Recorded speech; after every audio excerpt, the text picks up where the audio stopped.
বিপ্লবী দলের সক্রিয় কর্মী হিসেবে মেয়েদের নেবেন কিনা এই নিয়ে সূর্য সেনের অনেক দ্বিধা ছিল।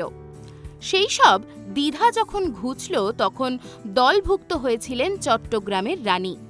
দাদা পূর্ণেন্দু খাস্তাগির ছিলেন চট্টগ্রামে মাস্টারদা সূর্য সেনের বিপ্লবী দলের ঘনিষ্ঠ।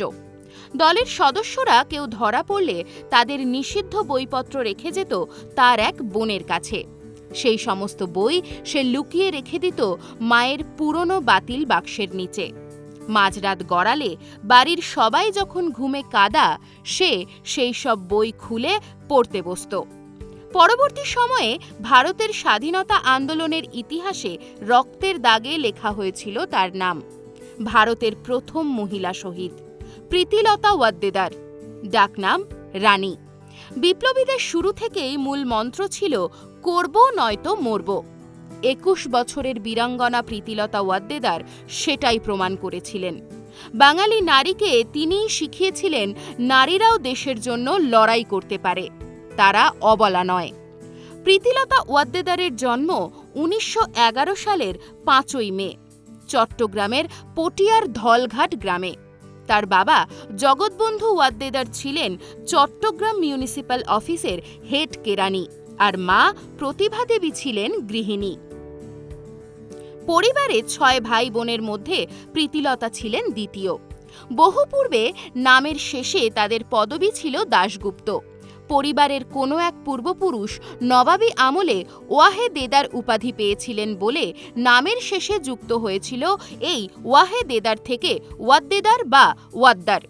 প্রীতিলতার প্রাতিষ্ঠানিক শিক্ষাজীবন শুরু হয় 7 বছর বয়সে।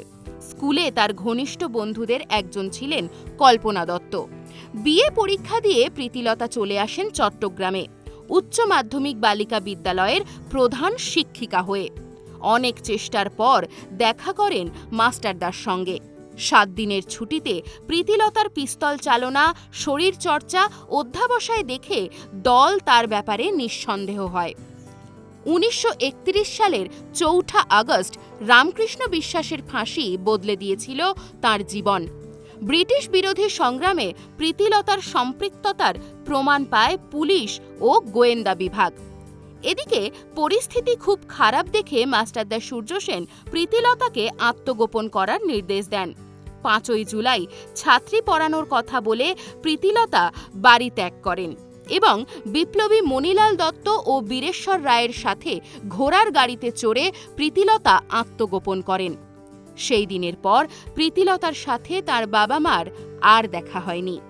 প্রীতিলতার বাবা অনেক খোঁজাখুঁজির পর ব্যর্থ হয়ে মেয়ের খোঁজে পুলিশের শরণাপন্ন হলে গোয়েন্দা বিভাগ তখন বুঝতে পারে প্রীতিলতা আত্মগোপন করেছেন।